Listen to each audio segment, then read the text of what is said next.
10 horas e 48 minutos, nós estamos de volta com o Manhã Bandeirantes e vamos conversar agora com o professor do Instituto Oceanográfico da USP e coordenador da Cátedra Unesco para a Sustentabilidade do Oceano, Alexandre Turra. Isso porque o Instituto ligado à Universidade de São Paulo foi um dos participantes de um estudo que apontou duas cidades aqui do litoral de São Paulo como as mais poluídas por plásticos no país. Mongaguá e São Vicente são os dois municípios. Professor, seja bem-vindo à Rádio Bandeirantes, obrigado pela participação, bom dia. Bom dia, uma alegria estar aqui com vocês para falar desse assunto tão importante.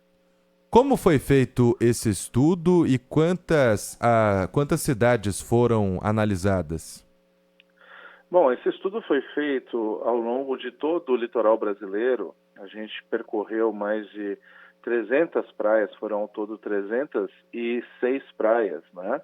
E que foram amostradas uma vez cada uma, né? Ao longo do percurso elas iam sendo amostradas. Então o número de municípios, né, ele vai variar, acabou variando de acordo com os estados, né, que foram visitados. E aí temos dezenas de municípios, né, considerados aí ao longo dos 274 ocorrentes aí no litoral brasileiro. Então essas amostragens elas são pontuais, né, uma vez que a gente tem então esse percurso, né, e representam a situação que foi vista naquele momento, né, e ajudam a gente a compreender no geral o que a gente acaba tendo no país como um todo, né. Que são números né, bem alarmantes, como vocês puderam ver, né, no relatório. E de onde vem esse plástico? Então, isso é muito interessante, né? Dependendo da praia e das características do resíduo que a gente encontra ali, a gente tem um perfil diferente e uma origem diferente, né? Então, o que você tem? Você tem praias mais isoladas ou praias remotas, como uma das praias que foi diagnosticada aqui, a Itaquitanduva, né, em São Vicente, é uma praia numa área protegida, virada para fora, assim, né, uma praia exposta às ondas. Então, nessa praia, tipicamente, a gente acaba encontrando resíduos gerados no mar, como resíduos de pesca, então redes perdidas, cabos, boias, isopor, né?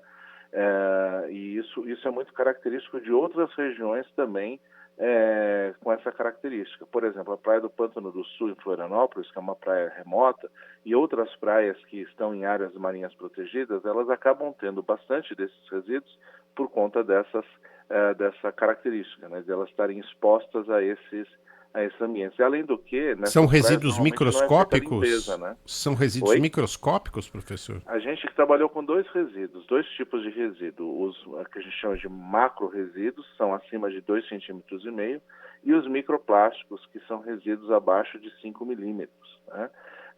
Os maiores são até visíveis, mas a gente está falando de partículas que muitas vezes a gente nem percebe na praia. Mas quando a gente peneira a areia e olha, a gente acaba vendo, né, a grande quantidade que tem.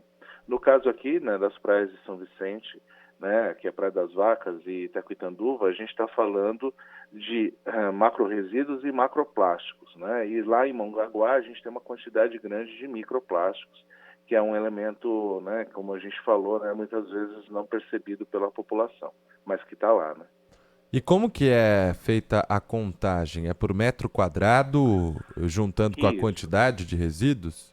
Isso, a gente faz uma amostragem que vai desde a linha, né, né, a linha da maré, né, que a gente registra na praia, até o fim da praia, indo em direção ao continente. E aí a gente tem uma área, e nessa área a gente acaba, então, retirando as partículas com os tamanhos que a gente define, no caso aí 2,5 centímetros, a partícula menor, e aí a gente calcula quanto tem por metro quadrado. Isso permite com que a gente, quando voltar na praia futuramente, possa entender o que está acontecendo com ela.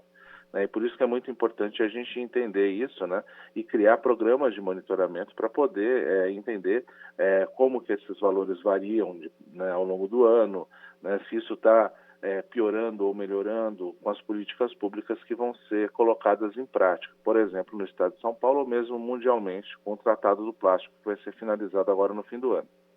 Isso é lançado diretamente pelas pessoas ou vem pela chuva, pelos canais? Pois é, então, a gente tem então uma origem marinha, como eu estava falando, em relação a esses peixes de pesca, né, que são bastante comuns em praias expostas e praias remotas. Mas a gente também tem, no caso aqui da Praia das Vacas, né, que é a Paranapuã, que é uma região mais próxima ao estuário de São Vicente, a gente tem ali um predomínio de resíduos típicos do que a gente faz em casa, dos resíduos que a gente gera em casa. Por quê? Porque ali, né, naquele estuário, né, você tem, no rio, né, você tem fontes, ali naquelas aglomerados, né, nas palafitas, que acabam gerando o resíduo diretamente e ele é lançado diretamente no estuário. E com isso a gente tem, então, um tipo de resíduo diferente. Então, o que a gente vê lá fora, em Itaquaquecetuba, é diferente do que a gente acaba vendo ali no estuário, né, que é um resíduo mais próximo do que a gente gera em casa.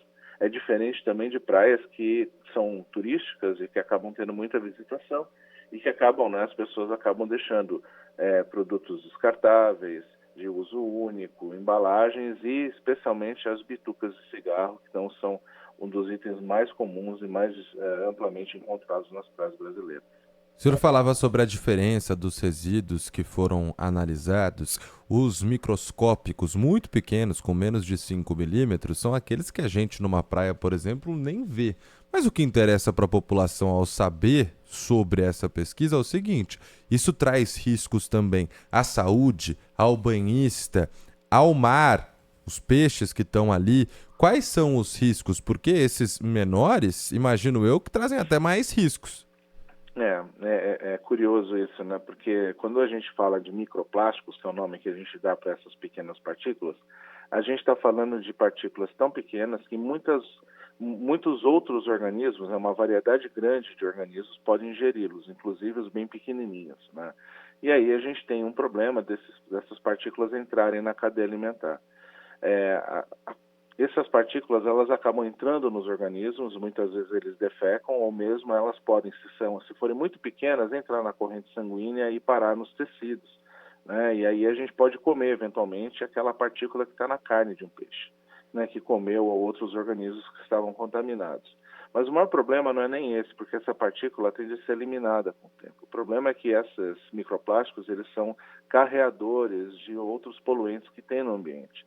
E esses poluentes ficam acumulados nos organismos. Então, uma via adicional de trazer poluentes para dentro desses organismos, e muitos deles são alimentos nossos, né? Então, isso indica, né, que a situação ali naquela região ela não está adequada, né, especialmente para quando a gente fala na cadeia alimentar e o que, né, ao que ela está sendo exposta em termos do que ela consome, né? Então, é um grande problema. Professor, a gente tem essa notícia aí de microplástico, de plástico na água do mar. A gente já fez reportagem aqui no Manhã Bandeirantes sobre droga, inclusive cocaína Sim. encontrada na água do mar. O senhor está falando de bituca de cigarro. O que mais que a gente pode encontrar aí de inimaginável na água do mar, hein? Tá sim nessa Pois condição? é. A gente tem algumas regiões que elas acabam concentrando ou acumulando diferentes tipos de contaminantes, né? A gente está falando aí de derivados de petróleo, a gente está falando de metais pesados, derivados de atividades industriais, a gente está falando de novos poluentes, como os fármacos, né? Então a gente tem antidepressivos, antibióticos, tem entorpecentes que também saem na urina e que não são necessariamente retirados nas estações de tratamento de esgoto, né? Então a gente tem uma condição de impactos cumulativos, né? Ou seja, são impactos que se somam uns aos outros e que acabam pressionando a biodiversidade de um jeito, né, que ela acaba sofrendo, né, e fica frágil em relação a outras mudanças, por exemplo, o aquecimento da água do mar em função das mudanças do clima. Então a gente tem aí ondas de calor no oceano, assim como a gente tem em terra, e a capacidade desses organismos lidarem com isso é que nem a gente. Se a gente está meio doente, se a gente está meio debilitado, a nossa capacidade de lidar com as estressores adicionais é menor. E com isso a gente fragiliza a biodiversidade. A gente tem, por exemplo, um poluente muito curioso que chama tributil estanho, né, que ele é usado, ou era usado a princípio nas tintas, né, que são chamadas as tintas tóxicas, que são usadas para pintar os cascos das embarcações. Ainda se encontra para comprar e a gente ainda acaba vendo o efeito disso, que é a masculinização de fêmeas, de caramujos, né, que você encontra nas costeiras ou nas praias. Isso acontece na região de Santos, na região de São Sebastião, em Ubatuba, né? A gente tem visto isso ainda, mesmo após o banimento do uso desse composto, que é o tributil estanho. Então a gente está aí com uma situação de degradação do ambiente marinho e por isso que a gente precisa fazer com que as ações que são combinadas nas políticas públicas sejam colocadas em prática. E muitas vezes tem uma desobediência aí, né, ampla, né, que faz com que a gente não veja a melhora que a gente quer ver no ambiente marinho. Você está falando de masculinização de conchas de caramujo, né? É. Eu queria saber o seguinte, além da óbvia possibilidade, risco de extinção de algumas espécies, há também o risco de mutação. A gente via filme de ficção científica no passado e via que poluição gerava mutação e as espécies ficavam diferentes. Isso pode acontecer? Bom, assim, em teoria sim, né? A gente tem aí um fenômeno que é uma degradação, né, do material genético dos organismos em função desses estressores. Isso é um fenômeno que a gente registra, né? Produz fragmentos no DNA e isso pode levar sim a mutações. É claro que não vai aparecer um animal com, sei lá, verde, né, diferente assim, ou totalmente monstrengo, né?